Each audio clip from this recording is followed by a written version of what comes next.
जाम Khan sorrow साहब।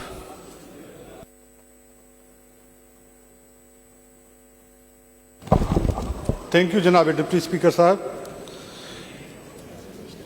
जनाब आला, आपने मुझे आज 25 और 26 के बजट के ऊपर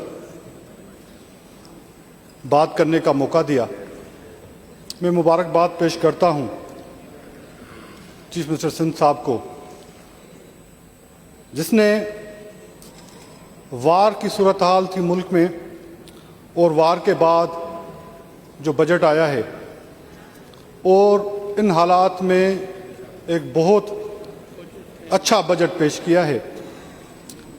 जनाब आला, बहुत अच्छा होता कि अपोजिशन वाले बजट के ऊपर बात करते। बात तो तब करते जब चीफ मिनिस्टर साहब की बजट स्पीच सुनते। अगर सुन न सके तो पढ़ते, अगर पढ़ नहीं सकते थे तो पूछ लेते। वो काम उन्होंने नहीं किया। इस वजह से जो भी उनकी स्पीचेस थी, कहीं पे भी ये मेंशन नहीं किया गया, सवा एक दोस्त के पीटीआई के, जिसने करंट रेवेन्यू एक्सपेंडिचर के ऊपर बात की, जिसने डेवलपमेंट बजट के ऊपर बात की, जिसने कैपिटल डेवलपमेंट बजट के ऊपर बात की, और ये हमें अपोजिशन बताती कि गवर्नमेंट किस तरह 2150 अरब रुपए का करंट रेवेन्यू एक्सपेंडिचर कम कर सकती थी, तो हम कहते कि अपोजिशन ने अपोजिशन वाला रोल अदा किया।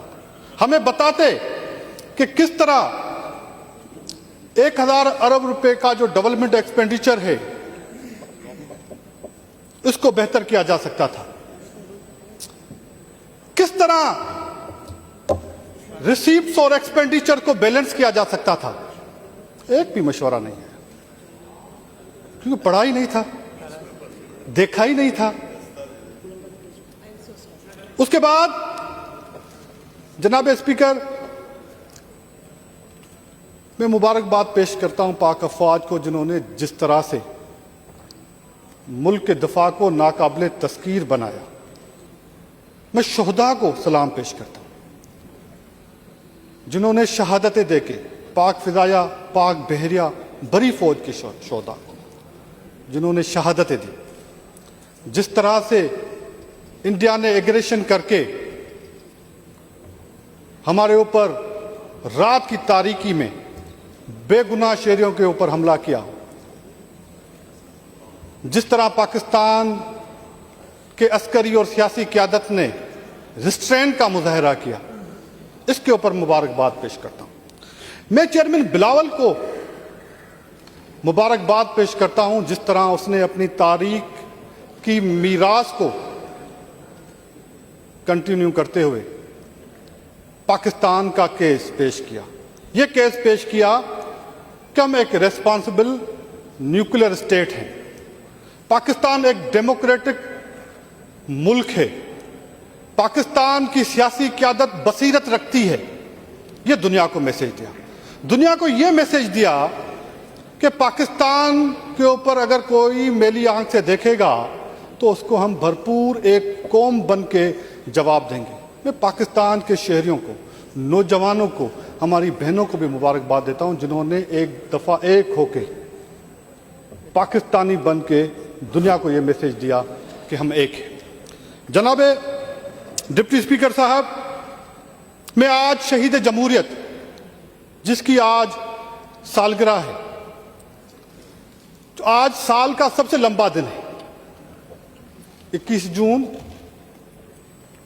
जब शहीद बीबी की पैदाश हुई, जिसने पाकिस्तान को मिसाइल प्रोग्राम दिया, जिसने अपना खून दे के जमहूरियत, उसकी सालगिरह पे जमहूरियत पसंदों को मुबारकबाद पेश करते हैं। जनाब डिप्टी स्पीकर साहब,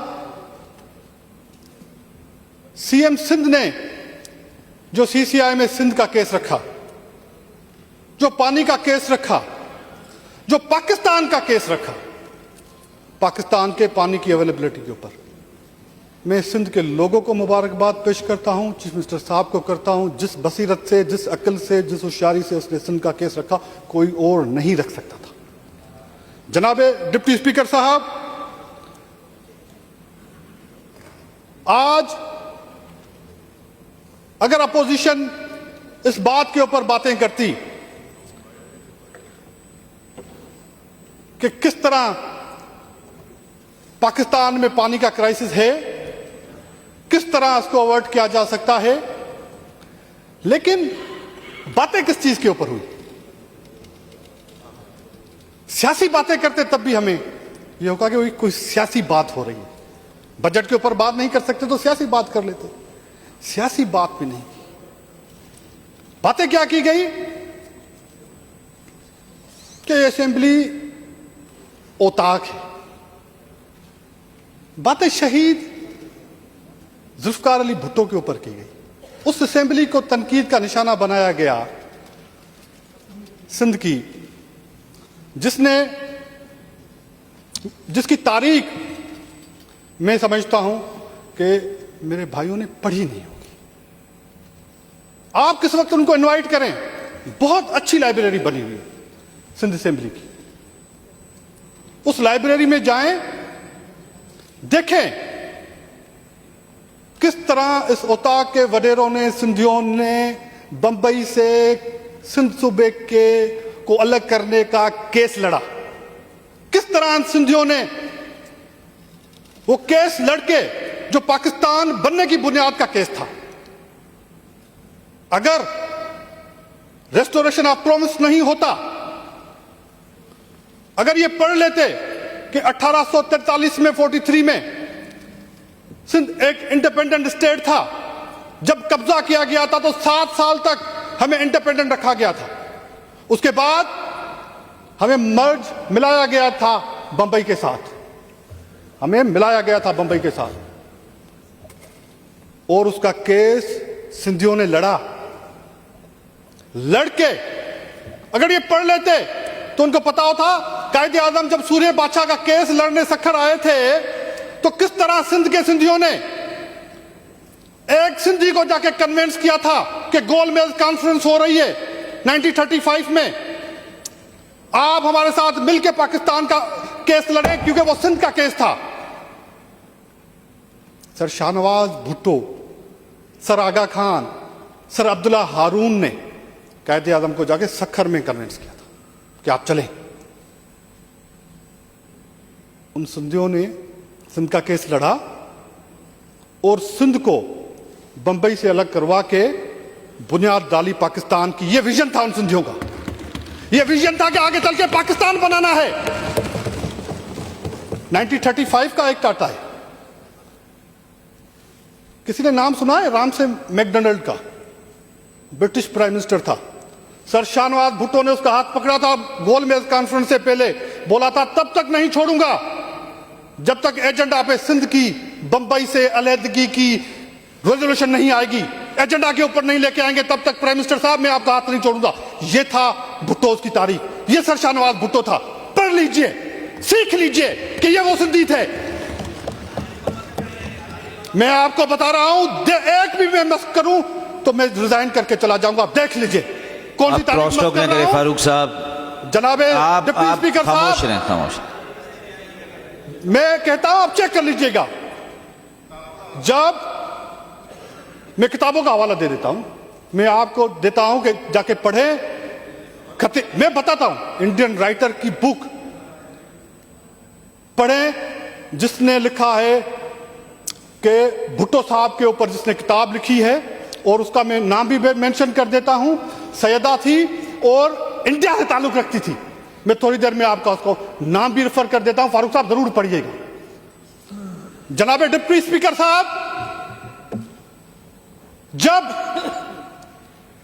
मुस्लिम लीग को पजीराई नहीं थी सब कॉन्टिनेंट में, 38 तक 40 तक ये सिंधी चल के गए थे कायदे आजम के पास।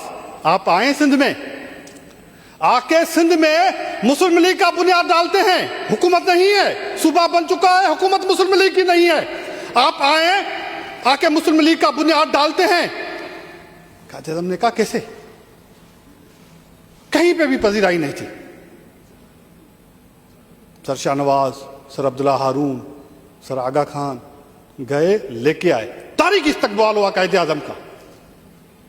हारून के घर पे ठहरे और जब खोखरा पार से दाखिल हो रहे थे ट्रेन में, तारीख है कि फूलों की गुलपाशी की गई जहाज के थ्रू। सिंधियों ने पैसे देके कायदे आज़म को लेके। और आज जो ईदगाह ग्राउंड है, किसी को पता है? कराची में एक ईदगाह ग्राउंड है, उस ईदगाह ग्राउंड के ऊपर तारीखी जलसा हुआ। सेक्रेटरी के फराइज अंजाम दिए थे पीर अली मोहम्मद शाह राशिदी ने। पाकिस्तान की पहली रेजोल्यूशन वहां पे पेश की गई कि मुसलमानों के लिए एक अलहदा मुल्क चाहिए।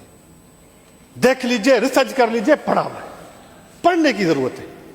अगर आंखों से पर्दा उठा ले तो पढ़ सकते हैं। किस चीज का पर्दा उठा ले? तसब का पर्दा उठा ले कि ये सिंधी थे। जनाबे चेयरमैन, जब वो रेजोल्यूशन पेश होती है, उस ईदगाह ग्राउंड में कौन आता है? शेर बंगाल भी आता है। पंजाब में यूनियनिस्ट की हुकूमत थी, 47 तक यूनियनिस्ट की हुकूमत थी। मुस्लिम लीग को पजीराई नहीं थी, खैबर पख्तूनख्वा में पजीराई नहीं थी। सिंधियों ने कहा रेजोल्यूशन पेश करते, हुकूमत नहीं थी। इस असेंबली में बगैर मेजॉरिटी के रेजोल्यूशन पेश की गई, पास करवाई गई। है सिंधियों का कारनामा है। जनाब चेयरमैन, किसी को पता है कि ये वाहिद असेंबली थी सब कॉन्टिनेंट की जिसमें 2 इलेक्शन हुए थे? पता है? 45 में सब इंडिया में 1 इलेक्शन हुई थी, यहां पे 2 इलेक्शन हुए थे। क्यों 2 इलेक्शन हुए थे? पाकिस्तान के लिए 29 अपोजिशन वाले थे, 31 मुस्लिम लीगी थे इस असेंबली में 45 के अंदर। और नो कॉन्फिडेंस आ जाता है।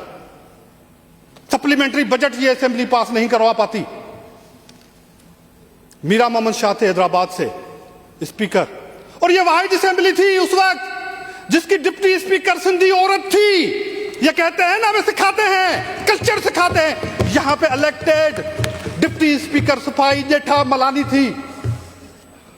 उसने अपनी पार्टी से वफादारी की, उसने रिजाइन किया। मीरा मोहम्मद शाह ने रिजाइन किया, नीचे बैठे। 3 दिन तक असेंबली नहीं चली। फारूक भाई, 3 दिन तक असेंबली नहीं चली और असेंबली डिसॉल्व होती है, दोबारा इलेक्शन होती है और मुस्लिम लीग मेजॉरिटी में जीतती है।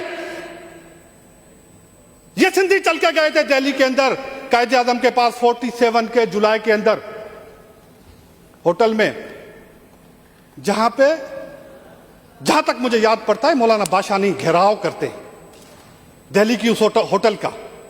कहता है पाकिस्तान बनने नहीं दूंगा। सिंधी बोलते हैं पाकिस्तान बनाएंगे।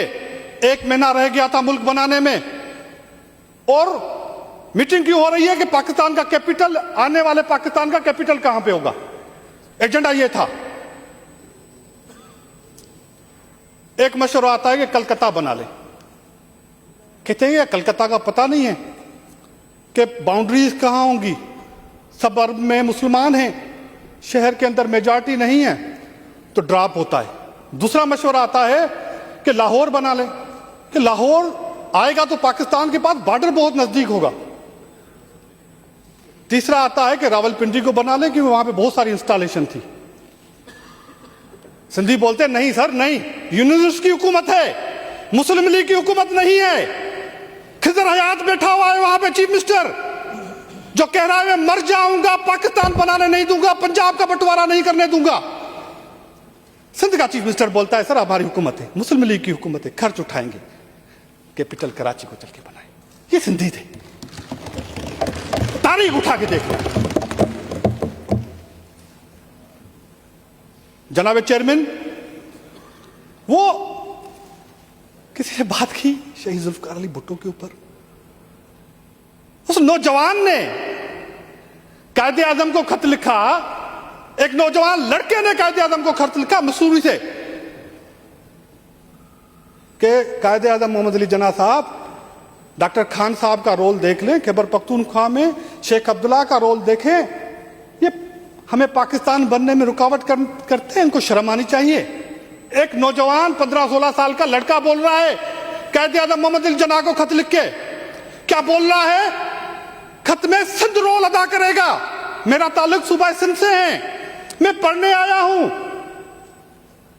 सिंध वाइटल रोल अदा करेगा पाकिस्तान बनाने के लिए, और हम सिंधी तैयार हैं।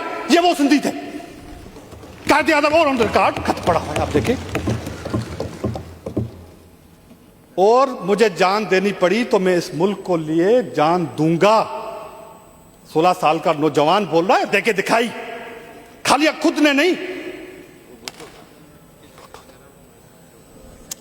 जनाब चेयरमैन ये कहते हैं कि भुट्टो, अयूब खान की कैबिनेट, भुट्टो ने तो, भुट्टो की लेगेसी ने तो वो कर्ज अदा किया है जो फर्ज भी नहीं था। भुट्टो साहब मिनिस्टर बनने से पहले 57 में यूएन जाते हैं, पाकिस्तान गवर्नमेंट में तय करके भेजती है कि आप जाएं यूएन में। तारीख रिपीट कर रही है आप, और केस क्या पेश करें? डिफाइनिंग द एग्रेशन, जो आज बिलावल भुट्टो पेश कर रहे हैं। भुट्टो साहब ने वो केस 57 में पेश करके दिखाया था। तारीख अपने आप को रिपीट कर रही है। डिफाइनिंग द एग्रेशन जाके 58 में मिनिस्टर बनने से पहले भुट्टो साहब को कहा जाता है जाएं यूएन के अंदर, जाके केस लड़ें। हाई सीज टॉपिक था, क्या था? हाई सीज फॉर ऑल, समंदर जो है सबके लिए है। वो आज भी वो पॉलिटिकल साइंस के स्टूडेंट्स को एक मास्टर पीस करके पढ़ाया जाता है। ये था जुल्फकार अली भुट्टो शहीद, जिसके लिए आप ये मुंह और मसूर की दार भुट्टो साहब पे तनकीद करते हैं, जिनको ये तारीख का पता नहीं है। जनाब चेयरमैन,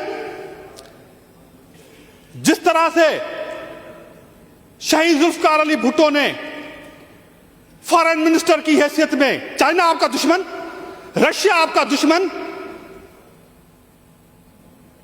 अमेरिका के ताल्लुकात को बैलेंस करने के लिए जो शहीद जुल्फकार अली भुट्टो ने रोल अदा किया, आज तक उस फॉरेन पॉलिसी का हम, चाइना यकीनन वो फॉरेन पॉलिसी आज तक हम लेके चल रहे हैं। वो हमारा बेसिस है आज फॉरेन पॉलिसी का। जिस तरह से शहीद जुल्फकार अली भुट्टो ने, नहीं था वो गवर्नमेंट का पार्ट 70 में, मुल्क टूट चुका था।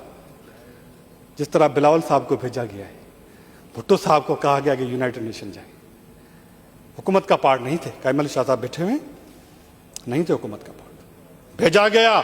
जिस तरह उसने पाकिस्तान का जाके केस लड़ा यूएन के अंदर, जो तारीखी स्पीच है, तस्वीरें, वीडियोस पड़ी हुई है, ये वो भुट्टो था जो पार्ट नहीं था गवर्नमेंट का। ये भुट्टो था जिसने एजिटेशन चलाया, जिसने शागिर्द यूनियन को लीड किया, जिसने पाकिस्तान में जमहूरियत थी, जिसने आइन दिया, जिसने एटमी प्रोग्राम दिया, जो आज कहते हैं हम फख्र से कि हम एटमी, उन्होंने भुट्टो के ऊपर, इन्होंने तनकीद की उस भुट्टो के ऊपर। किसी ने कहा कि शहीद मुर्तज़ा भुट्टो ये डिजर्व नहीं करते थे इसको ये शहादत मिले। यकीनन खाली शहीद मुर्तज़ा भुट्टो, क्या पाकिस्तान का इलेक्टेड वजीर आजम डिजर्व करता था कि रात की तारीकी में उसको तख्तेदार पे लटका के उसकी लाश उसके वर्षा को न दी जाए और उसकी जनाज़े नमाज हो? ये डिजर्व करते थे? क्या शहीद शाहनवाज डिजर्व करते थे कि उसको जहर दे के कत्ल किया जाए फ्रांस के अंदर? और वो फैमिली जो जब गैदर हुई थी वहां पे पहुंची थी फ्रांस, भुट्टो साहब की शहादत के बाद 5-6 साल के बाद पहली दफा फैमिली, और जब इकट्ठी हुई तो जालिमों ने इनाम किया गया। 5 साल के बाद फैमिली इकट्ठी हुई है भुट्टो साहब के बाद, शहादत के बाद, और उस दिन शहीद कर देते हैं शहीद शाहनवाज को। मुझे बताएं, क्या पाकिस्तान की इलेक्टेड वजीर आजम, 2 दफा खातून वजीर आजम, जो आप सिंधी वडेरों की होता के बोलते हैं, वो सिंधी वजीर आजम जिसने पहली खातून वजीर, उसको शहीद किया जाए इस तरह? किसी मेरे दोस्त ने कहा एमआरडी तहरीक को क्रिटिसाइज किया, दहशतगर्दी थी। भाई एमआरडी तहरीक वो तहरीक थी जिसके वजह से, जिसके सम्राट की वजह से छत के नीचे हम बैठे हुए, movement of restoration of democracy थी। उसकी वजह से उसके शहीदों के खून की वजह से, उस तहरीक की वजह से। और शहीद बीबी ने उस तहरीक में उन लोगों को भी शामिल किया, वो लोग भी शामिल हुए जो भुट्टो साहब के कत्ल की साजिश में शरीक थे। उनके साथ मिलकर हमने वो तहरीक चलाई, उस तहरीक को क्रिटिसाइज किया गया। जनाब स्पीकर, जनाब चेयरमैन, आप मुझे ये बताएं कि मार्च 2016 में मुस्तफा कमाल साहब आते हैं पाकिस्तान। जो वो प्रेस कॉन्फ्रेंस करते हैं, किसी ने उठा के देखी है वो प्रेस कॉन्फ्रेंस? क्या कहते हैं कि मुहाजिरों की 2 नस्लें अल्ताफ हुसैन ने खत्म कर दी, रा के एजेंट है MQM। हम नहीं कहते, एक लफ्ज भी मैं अपना नहीं बोलूंगा। अनवर भाईजान ने, मीर तारिक ने जो स्टेटमेंट स्कॉटलैंड यार्ड को दी है बड़े डॉक्यूमेंट्स के साथ, उसमें यह प्रूव हो चुका है। मैं नहीं कह रहा, इनकी रेड लाइन बोल रही है कि MQM राख है। MQM में डर से इस वजह से चुप बैठा था, दूसरों की तरह मुझे भी मरवा दिया जाएगा। मैं सिर्फ इतना सबमिट करता हूं। आप क्यों कंफ्यूज हैं? आप क्यों कंफ्यूज हैं? या कल मेरे एक भाई ने कहा मुझे फख्र है MQM की 40 साल जदोजहद के ऊपर। तो भाई थोड़ी अमेंडमेंट कर ले ताहा साहब, थोड़ी अमेंडमेंट कर ले, उससे कुछ चीजें निकालें कि 40 साल जदोजहद में जो मेरा मौजूदा लीडर बोल रहा है उसमें अमेंडमेंट कर ले कि मैं रा का जो रोल था, जो MQM ने प्ले किया था या MQM के कुछ हलकों ने प्ले किया था, उसको नहीं मानता। जो अल्ताफ हुसैन ने जो लोगों को शहीद किया था, जो मुस्तफा कमाल साहब कह रहे हैं, उसको मैं कंडेम करता हूं। जिन्होंने डिसेंड किया था मारे गए थे। मुस्तफा कमाल का जो बयानिया है उसको यहां पे खड़े होके कबूल करें और बयान करें, कंफ्यूजन का शिकार न हो। क्यों कंफ्यूजन का शिकार हो रहे हैं? कोई कह रहा है तो मेहरबानी करें इस कंफ्यूजन से निकलें। मैं लीडर ऑफ अपोजिशन से एक्सपेक्ट करता हूं कि वो एक ऐसा बयाना देंगे कि अपने कुलीग्स का, अपने MPA साहबान का वो कंफ्यूजन खत्म करेंगे। अभी तक वो कंफ्यूज हैं कि हम जाएं किस तरफ, इस तरफ जाएं या उस तरफ चले जाएं। क्लियरिटी होनी चाहिए, क्लियरिटी होनी चाहिए कि हम MQM के उस तहा जो चेहरा है, 40 साल की तारीख है, मुझे उसके ऊपर फख्र है, तो तहा भाई को थोड़ा करेक्ट करें कि नहीं होना चाहिए। इसमें रा का भी रोल है, इसमें दहशतगर्दी भी है, इसमें भत्ताखोरी भी है, बोरीबंद लाशें भी हैं। रेड लाइन कहती है कि हम पैसे भेजते थे यहां से लंदन। समझे? मैं आपका जवाब दे रहा हूं। तो जनाबे चेयरमैन, तो उस कंफ्यूजन को तो दूर कर लें। अगर MPA कंफ्यूज होगा तो किस तरह ये पार्टी चलेगी? ये पार्टी चलती हुई मुझे नजर नहीं आ रही, क्योंकि एक तरफ आप एक बात करते हैं, दूसरी तरफ आप दूसरी बात करते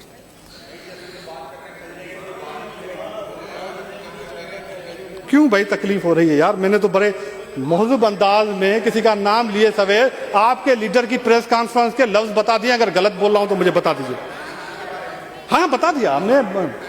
तो जनाब चेयरमैन, बड़ी तकलीफ हो रही है जनाब चेयरमैन, इनको, मेरे भाई को।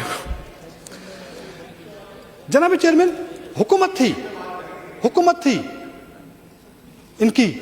ये जो मेयर कहता ना मैं चैंपियन था, मैंने 300 अरब रुपए, ये वर्ड्स हैं, अपने हाथों से खर्च किए हैं कराची के ऊपर।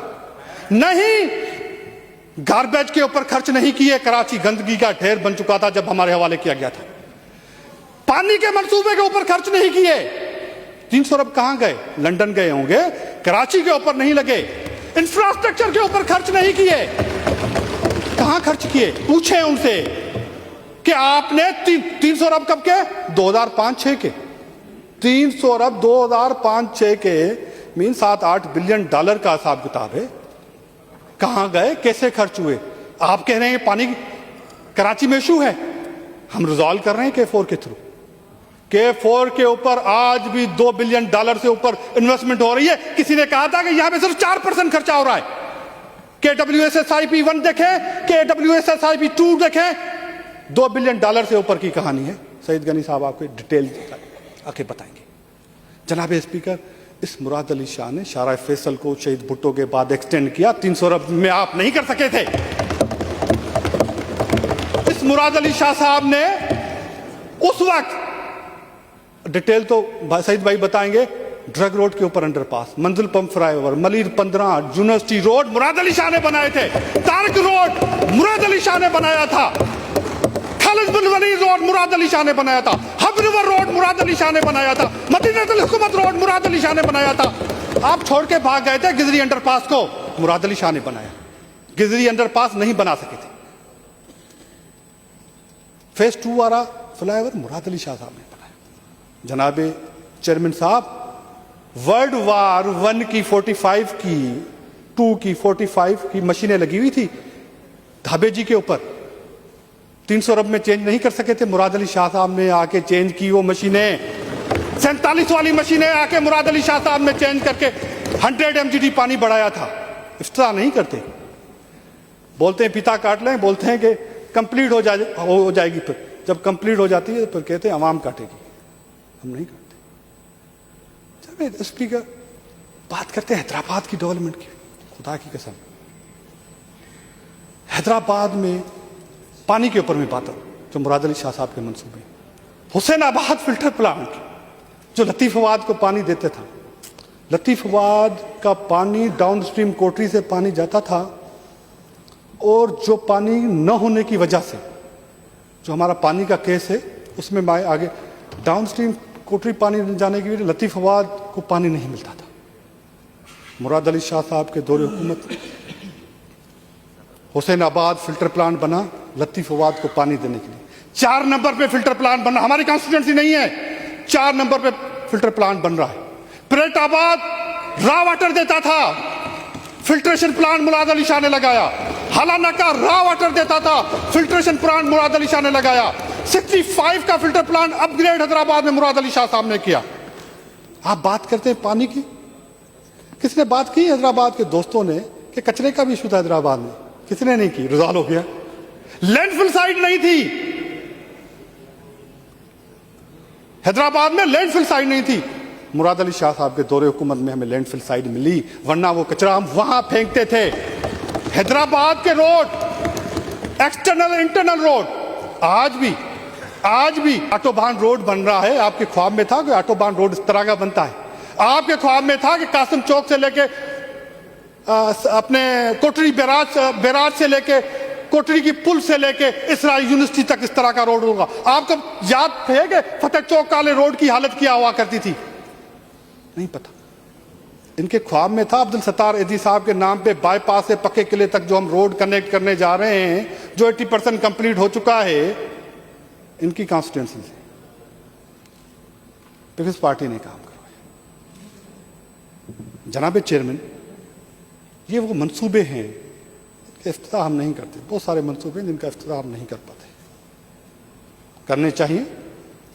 किसी और सूबे के अंदर हैंडपंप कोई दे रहा था, दिख रहा था फेडरल मिनिस्टर के उसके साथ चिपका हुआ है, हैंडपंप के साथ। कोई मीटिंग कर रहा है पोलियो की, उसके लिए ब्रेकिंग न्यूज चल रही है। हम नहीं करते। जनाब चेयरमैन, वाटर कंजर्वेशन आज पाकिस्तान का इशू है। पानी की अवेलेबिलिटी पाकिस्तान का इशू है।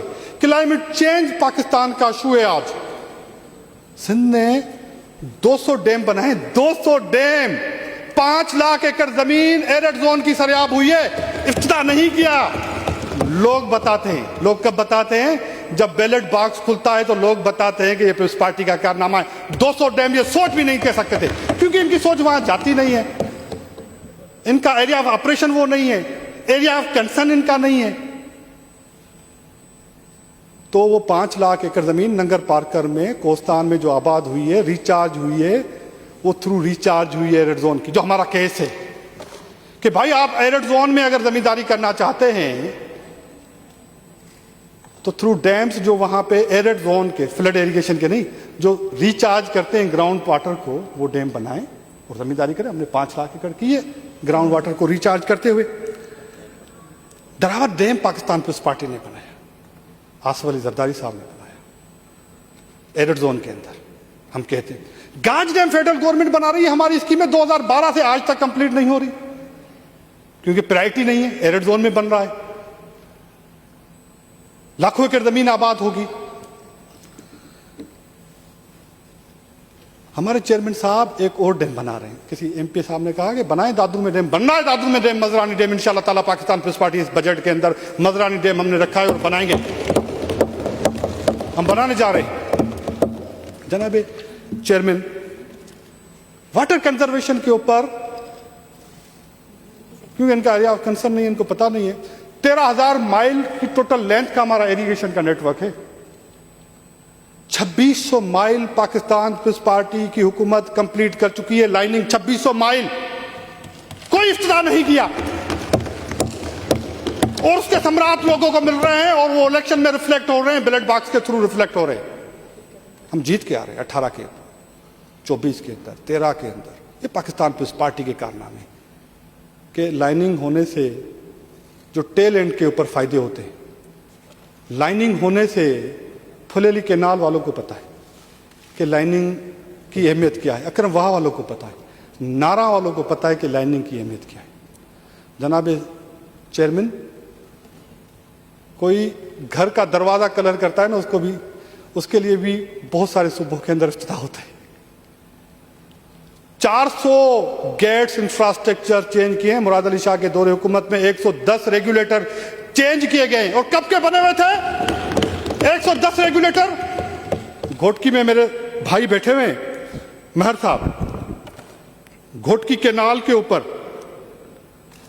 जो रेगुलेटर चेंज किए गए हैं पाकिस्तान पीपल्स पार्टी हुकूमत में, वो बने हुए थे जब गुड्डू बैराज बना था। कोश रेगुलेटर कब का 55-60 का बना हुआ था, गुड्डू बैराज 60 के अंदर बना था, उसके बाद रेगुलेटर चेंज नहीं हुए थे। मेन रेगुलेटर घोटकी केनाल के मैं नाम अगर बता दूं, मीर कोश रेगुलेटर, रानोती रेगुलेटर, काजी रेगुलेटर, दिंगाणु क्रास कादरपुर रेगुलेटर, सिर्फ घोटकी की मैं बात करूं। आ जाए खिपरो केनाल के ऊपर नारा वाले दोस्त बैठे हुए, ये कब के बने हुए थे 60 के, किसी ने नहीं सोचा था, ईंटों के ऊपर बने हुए थे। और इनको क्या पता रेगुलेटर की अफादियत क्या है? रेगुलेटर की अफादियत है कि जिस तरह ये दरवाजा रेगुलेट कर रहा है आना और जाना, तो रेगुलेटर इस तरह पानी रेगुलेट करता है, तब टेल एंड के ऊपर पानी पहुंचता है, जब इसकी वजह से शाखों के अंदर पानी जाता है। किसी ने नहीं चेंज करते, गिर रहे थे। पाकिस्तान पीपल्स पार्टी 60 साल की हुकूमत में बहुत सारी हुकूमत आई, किसी ने नहीं सोचा था, पाकिस्तान पीपल्स पार्टी ने आके वो दरवाजा चेंज। खिपरो के ऊपर 7 मेन रेगुलेटर केनाल के ऊपर पाकिस्तान पीपल्स पार्टी ने चेंज किए, 7 मेन रेगुलेटर चेंज किए खिपरो। मिठराव के ऊपर 9 रेगुलेटर पाकिस्तान पीपल्स पार्टी ने चेंज किए। फुलेली के ऊपर 3 main regulator Pakistan People's Party ने चेंज किए। यहां पे मलकानी साहब बैठा हुआ है, अलीपुर रेगुलेटर जो गुनीस को रेगुलेट करता है, इमामवा रेगुलेटर मातली और टंडो मोहम्मद खान के बीच में, अलीपुर रेगुलेटर बहुत बड़ा इंफ्रास्ट्रक्चर होता है जनाब चेयरमैन। और मैं इनको दावा देता हूं कभी आके चल के देखे और उसकी अफादियत।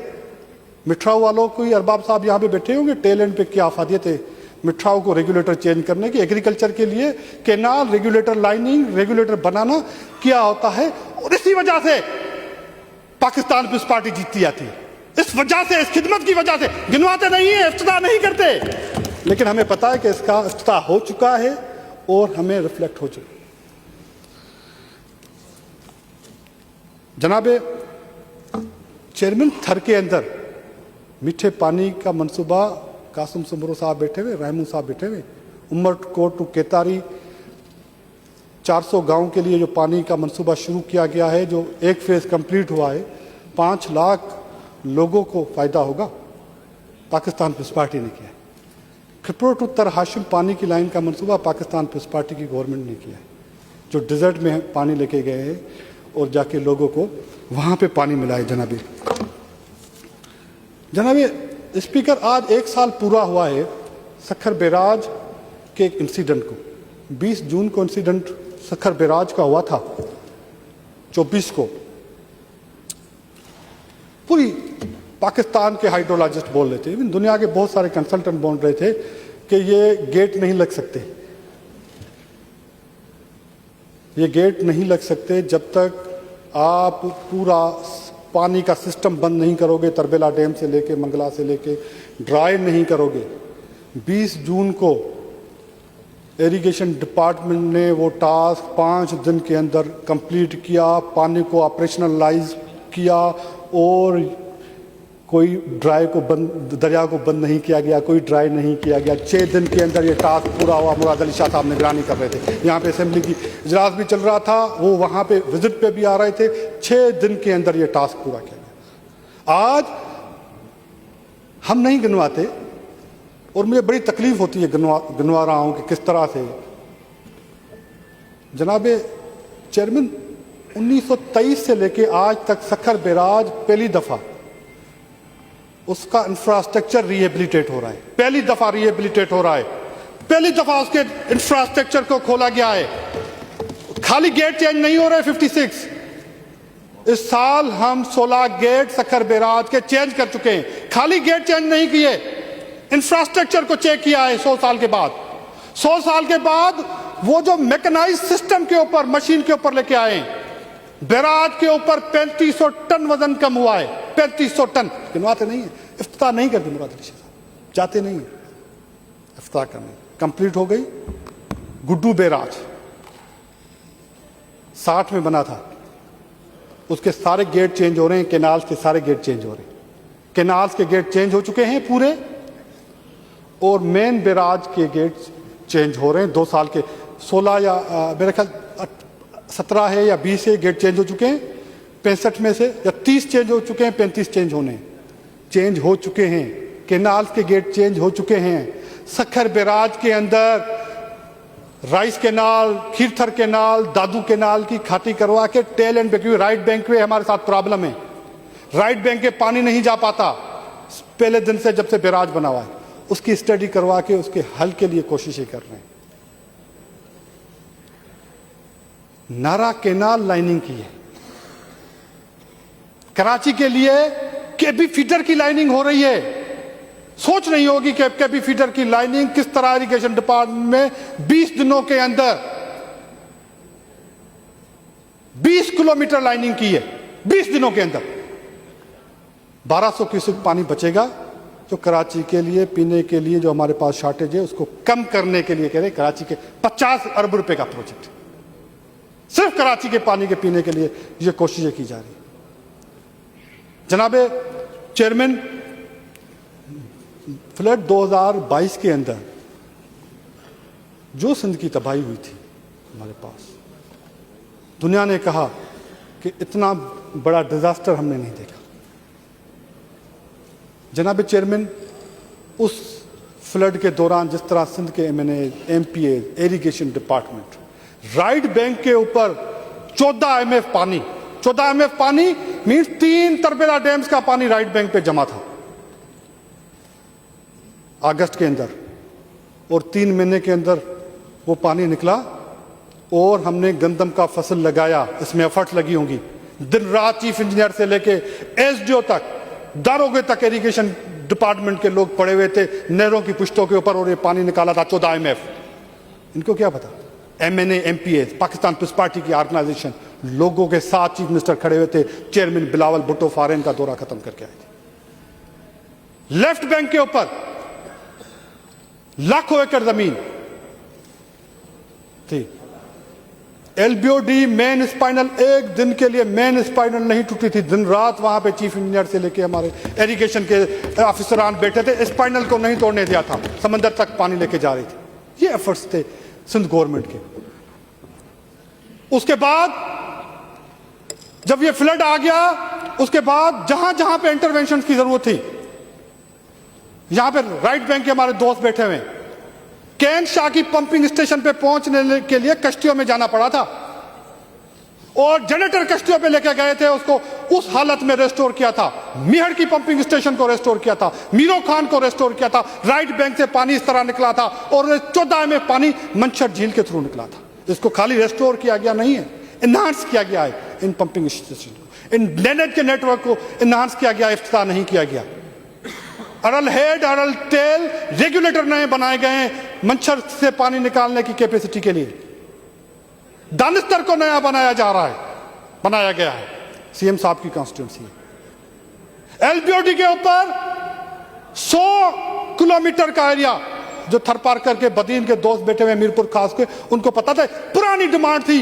एलबीओडी ने जो तबाही मचाई हुई थी, नेचुरल वाटरवेज बंद किए हुए थे, वो 100 किलोमीटर रेस्टोरेशन हुई है। शकूर लेक तक पुरान ढोरों को रेस्टोर किया गया, जो तारीखी पुरान ढोरो था, मुराद अली शाह की हुकूमत ने किया।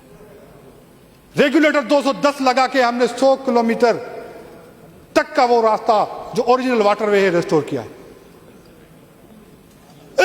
इस बजट में हम हाकरो ढोरों को रेस्टोर करने जा रहे हैं इंशाल्लाह ताला। इस बजट के अंदर हम एमएमडी को गेट लगाने जा रहे हैं, क्योंकि उसमें एलबीओडी का पानी बैक करता है। इस बजट के अंदर हम गुनी फुलौली के ऊपर रेस्टोरेशन का काम करने जा रहे हैं। इस बजट के अंदर जनाब चेयरमैन हम फलकारा ड्रेन बनाने जा रहे हैं। इस बजट के अंदर सूनी ढेरों रेस्टोर हो चुका है। हम सीएम साहब के पास आते हैं इफ्तिताह कर लें। कल भी हमारे तहीम साहब आए थे, कह रहे सीएम साहब कहते हैं बन जाए, और मुझे पता है बन जाएगी, इफ्तिताह नहीं होगा इसका। चल के देखें कि किस तरह का सूनी ढोरो रेस्टोर हुआ है।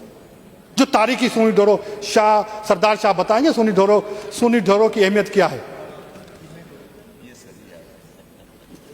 जनाब चेयरमैन, जिस तरह से जलपानी ड्रेनेज नेटवर्क बहाल हुआ है, जिस तरह एफ और जी पंपिंग स्टेशन बहाल हुए हैं, जनाब चेयरमैन, ड्रेनेज का नेटवर्क खैरपुर के अंदर, यहां पे हमारा एमपी साहब होंगे खैरपुर से, खैरपुर का सारा ड्रेनेज का पानी एफ जी एच पंपिंग के थ्रू रोड़ी कैनाल में जाता है। और बारिशों के सीजन में रोड़ी कैनाल के ऊपर बहुत प्रेशर होता है, इस वजह से कंडियारो स्केप बना रहे हैं। सरफराज शाह साहब बैठे हुए, कंडियारो स्केप के ऊपर हम मशीनें लगा के, जब पानी रोड़ी कैनाल नहीं उठा पाएगा थ्रू पंपिंग हम दरिया में देंगे। चन्ने सर स्केप बना रहे हैं, क्योंकि शहीद बेनजीर आबाद का पानी एलबीओडी में तो जाता है, बहुत सारे एरिया का पानी नहीं जा पाता, पंपिंग के थ्रू दरिया में लेके जा रहे हैं, चन्ने सर स्केप के थ्रू। उधर स्केप बना रहे हैं पंपिंग के लिए, इनको पता। मार्क वाह बना रहे हैं, सईदाबाद में डूब गया था जो लो लाइंग एरिया थे, उनको रेस्टोर कर रहे हैं। जनाब चेयरमैन, हिंगोरनो और सिंदरी ड्रेन बना रहे हैं। सरदार जुल्फकार शाह साहब बेटे, हिंगोरनो और सिंदरी ड्रेन जो ओरिजिनल वाटरवे था, जो हाकरों तक पानी लेकर जाएगा। ये मंसूबे खाली किताबों नहीं, ग्राउंड पे एग्जीक्यूट हो चुके। एलबीओडी की जो ड्रेन मेजर ड्रेन है, उसको रिहेबिलिटेट कर चुके हैं 2022 के फ्लड के बाद। ठट्टा सजावल जो टेल एंड के ऊपर हैं, उनके ड्रेनेज नेटवर्क को रिहेबिलिटेट करने जा रहे हैं। जनाबे चेयरमैन, क्योंकि ये इनको अंदाजा नहीं है, क्योंकि एग्रीकल्चर से सरोकार नहीं है, पानी से सरोकार नहीं है, इर्सा से सरोकार नहीं है, इनको यह भी पता नहीं है कि सिंध का पानी का शेयर सिंध को मिलता है या नहीं मिलता। पाकिस्तान पीपल्स पार्टी को जद्दोजहद करनी पड़ती है। पाकिस्तान पीपल्स पार्टी जद्दोजहद करती है, इर्सा में जाके केस लड़ती है कि भाई हमें वकार्ड के हिसाब से पानी दिया जाए। हमारा पानी का केस ये है कि हमें अर्ली खरीफ का पानी नहीं मिलता। पानी तब मिलता है जब बारिशें हो जाती हैं, और तब हमारे पास पानी काम का नहीं होता। कभी आवाज उठाई गई है? नहीं उठाई जाती। पाकिस्तान पीपल्स पार्टी आवाज उठाती। कभी यह कहा गया है कि क्यों फेडरल गवर्नमेंट वाटर कंजर्वेशन के ऊपर काम नहीं कर रही? एग्रीकल्चर डिपार्टमेंट काम कर रहा है, वाटर कंजर्वेशन के ऊपर ड्रिप दे रहे हैं। हम कहते हैं आप मेगा प्रोजेक्ट बनाते हैं बड़े बड़े अरबों डॉलर्स के, आप हारी को ड्रिप इरिगेशन दे दें, जो फार्म गेट तक पानी की रसद है, जो फार्म गेट तक पानी पहुंचता है, जो डैम से पानी निकलता है। पाकिस्तान में इस वक्त पानी की अवेलेबिलिटी है 90 MF, 95 MF एवरेज, और हमारे पास वाटर कार्ड में पानी है 114 सूबों के लिए, 10 समंदर के लिए, डाउन स्ट्रीम के लिए, जो नहीं मिलता। 114 की बजाय हमारे पास 27 के बजाय हमारे पास पानी अवेलेबल है 90, 95। और फार्म गेट पे सर पता है कितना पानी पहुंचता है? 50%। हम कहते हैं उसको बेहतर कर लें, वाटर कंजर्वेशन कर लें फार्म गेट तक। और जब फील्ड में पानी पहुंचता है, उसकी एप्लीकेशन बेहतर कर लें, क्योंकि जब फील्ड में हमारा हारी पानी देता है उसको लेजर लेवल देते हैं, उसकी एप्लीकेशन बेहतर हो जाएगी। उसको हमें ये बताने की जरूरत है, उसको सपोर्ट करने की जरूरत है। हम अरबों डॉलर गंदम इंपोर्ट करने के ऊपर लगा देते हैं, अपने हारी को पैसे देने के लिए तैयार नहीं है। इस दफा पाकिस्तान में 13% एग्रीकल्चर के मेन क्रॉप कम हुए हैं, सिर्फ इस वजह से कि आप हारी को सपोर्ट नहीं कर रहे। आप सिंध गवर्नमेंट के ऊपर कदगन लगा रहे हैं कि ये कहते हैं, एक दोस्त ने कहा कि पैसे जाया कर दिए हारी को सपोर्ट करके, गंदम वाले हारियों को। 2007 वाली पॉलिसी थी, लाखों डॉलर, बिलियन ऑफ डॉलर खर्च किए जाते थे 2007 तक गंदम इंपोर्ट करने के ऊपर। पाकिस्तान पीपल्स पार्टी ने आके कहा कि अपने हारियों को सपोर्ट करो, गंदम उगाना शुरू की, हम एक्सपोर्ट के काबिल हुए। आज हम क्या कर रहे हैं, उन हारियों को छोड़ दिया गया है, गंदम कम हुई है, आपको इंपोर्ट करनी पड़ेगी। काटन की तबाही हो गई है आपकी पॉलिसियों की वजह से, क्योंकि हारी को सपोर्ट नहीं कर रहा। इंपोर्ट कर रहे हैं काटन, हम काटन एक्सपोर्टिंग कंट्री से अब इंपोर्ट करके बाहर से काटन मंगवा के अपनी फैक्ट्रियों में बना रहे हैं, अरबों डॉलर दूसरे हारियों को दे रहे हैं, अपने हारियों को नहीं दे सकते, क्योंकि बाबुओं की पॉलिसी है, एग्रीकल्चर बेयारों मददगार हैं, आवाज नहीं है हमारी, इस वजह से। लेकिन पाकिस्तान पीपल्स पार्टी हारियों को नहीं छोड़ती। हम कोशिश कर रहे हैं कि किस तरह हारियों को उठाया जाए, किस तरह हमारे एग्रीकल्चरिस्ट को उठाया जाए, किस तरह पानी की अवेलेबिलिटी फार्म गेट तक हम इंप्रूव करें। इस वजह से लाइनिंग कर रहे हैं, इस वजह से डैम बना रहे हैं, इस वजह से हम ड्रिप इरिगेशन दे रहे हैं कि फार्म की एप्लीकेशन बेहतर हो। सीड की प्रोविजन के लिए कोशिश की जा रही है सीड कारपोरेशन को रिवाइव करने की, कि हम किस तरह बेहतर कर सकते हैं। जनाब चेयरमैन कहते हैं कि सिंध हमेशा कहता है और मुखालफत करता है कि नया सिस्टम नहीं डेवलप किया जाए। भाई क्यों करते हैं हम मुखालफत? हम साइंटिफिक बुनियादों के ऊपर, ग्राउंड रियलिटी के ऊपर मुखालफत करते हैं। जनाब चेयरमैन, ठट्टा बदीन सजावल वाले यहां पे बैठे हुए, इनसे पूछे, सी इंट्रूजन मलकानी साहब से पूछे कितना हुआ है। हमारे 2 तहसील हेडक्वार्टर तो समंदर बुर्द हो चुके हैं सी इंट्रूजन की वजह से। इस वजह से कि समंदर को जो रिक्वायर्ड पानी चाहिए, जो 10 MF रखा गया था कार्ड में, वो नहीं मिलता। हम खुद कहते हैं कि पानी की अवेलेबिलिटी नहीं है, इरसा कहता है कि पानी की अवेलेबिलिटी नहीं है, पानी अवेलेबल नहीं है, नहीं दे सकते। केनाल विड्रॉल जो हमारे थे 78 से लेकर 82 तक केनाल विड्रॉल हमारे थे, वो 104 MF थे। आज हमारे केनाल विड्रॉल जो है 95 MF हो गए हैं, क्योंकि 77 से 82 तक वाला भी पानी अवेलेबल नहीं है। समंदर के लिए पानी नहीं दे सकते, तो नई जमीन किस तरह पाओ? सिंध का केस CCI के अंदर ये जो मुराद अली शाह साहब ने। जनाब चेयरमैन, कभी आपने आवाज सुनी जब सिंध का केस लड़ा जा रहा था, अपोजिशन की तरफ से कोई सपोर्ट हुई? नहीं, क्यों? इनका एरिया ऑफ कंसर्न नहीं है, इनका एरिया ऑफ ऑपरेशन नहीं है। सिंधियों के उतार के जाके खुद जाने, खुद का काम करें, और हम लड़ रहे हैं, हम लड़ेंगे, सिंध के हकूक के लिए लड़ेंगे। जनाब चेयरमैन, मैं सिंध के लोग हर उस जुबान से, हर जुबान से मोहब्बत करते हैं। हम अपनी कौमी जुबान से मोहब्बत करते होते थे, हमारे बच्चे उर्दू बोलते हैं। लेकिन जो जुबान के ऊपर जब कोई बात आए, जो मेरी जुबान से नफरत करे, हम उससे नफरत करते हैं। हम हर उस बंदे से मोहब्बत करते हैं जब मेरा बच्चा उर्दू बोले, पश्तो बोले, पंजाबी बोले, हम खुश होते हैं। मैं धरती के ऊपर कंप्रोमाइज नहीं कर सकते। अगर इस माँ को कोई बांटने की बात करेगा तो हमारी दिल आज़ारी होती है, वो कभी नहीं कर सकते। पानी के ऊपर, सिंधु दरिया के ऊपर कभी कोई कंप्रोमाइज नहीं करते, लिख ले, हम कभी भी नहीं करेंगे। जनाब चेयरमैन साहब, इस वक्त क्लाइमेट चेंज एक रियलिटी बन चुका है। सिंध गवर्नमेंट उसके लिए लड़ रही है, क्लाइमेट चेंज के लिए। दुनिया का टेम्परेचर बढ़ रहा है, फसलें खत्म हो रही है। अपोजिशन की तरफ से तो बात नहीं की गई। सिंध गवर्नमेंट, चेयरमैन बिलावल ने दुनिया की लेवल पे ये केस जाके रखा कि भाई क्लाइमेट चेंज रियलिटी बन चुकी है और पाकिस्तान जिसका कंट्रीब्यूशन कार्बन एमिशंस में पॉइंट कुछ % भी नहीं है 100 में से, हम सफ़र कर रहे हैं।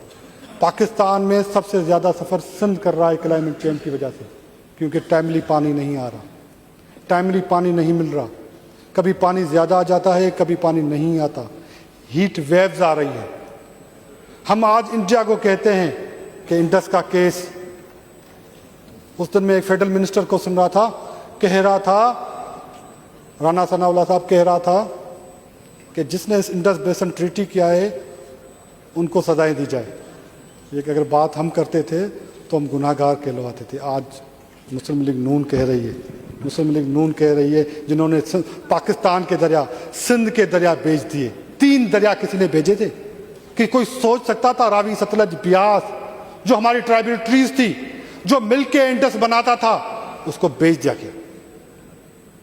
और आज इंडिया कहता है कि मैंने, उनके अब्बे की बादशाही है कि पानी 3 दरियाओं का यूटिलाइज कर दिया, मैं वेस्टर्न रिवर के ऊपर आऊंगा। तो हम कहते हैं कि ये बात जो है, आपको अगर इंडस बेसिन ट्रीटी से रिट्रीट करना है तो हमें अपने 3 दरिया वापस करें, ओरिजिनल फॉर्म में करें। उस वक्त 32 MF पानी था इन 3 दरियाओं के अंदर। इंडिया की यूटिलाइजेशन 7-8 MF थी, किसी ने आपको दे दिए। हमें 32 MF समेत अपने दरिया 3 वापस चाहिए। हम 1 MF भी माइनस करने को तैयार नहीं है। हम वेस्टर्न रिवर के ऊपर लोअर राइपेरियन का राइट क्लेम करते हैं। हम लोअर राइपेरियन का, इसी तरह सिंध जिस तरह लोअर राइपेरियन का राइट क्लेम करता है, पाकिस्तान लोअर राइपेरियन का राइट क्लेम करता है। और वो राइट कभी भी इंडस दरिया के ऊपर डाका डालना नहीं है। वो केस बिलावल साहब लड़ रहे हैं। तो जनाब चेयरमैन, आपका शुक्रिया। जिस तरह के हालात में ये बजट पेश किया गया, मैं अपोजिशन को ये कहूँगा कि नए आए सुने। और बहुत सारे दोस्तों ने गैरत की बात की और शेरों की बात की। मैं इकबाल के 2 लफ्ज़ सुना के बैठूँगा। इकबाल ने कहा था, गैरत बड़ी चीज़ है जहाँ के तको-दो में, गैरत बड़ी चीज़ है जहाँ के तको-दो में, पहनाती है दरवेश पे ताज सरेदारा। जिए भुट्टो।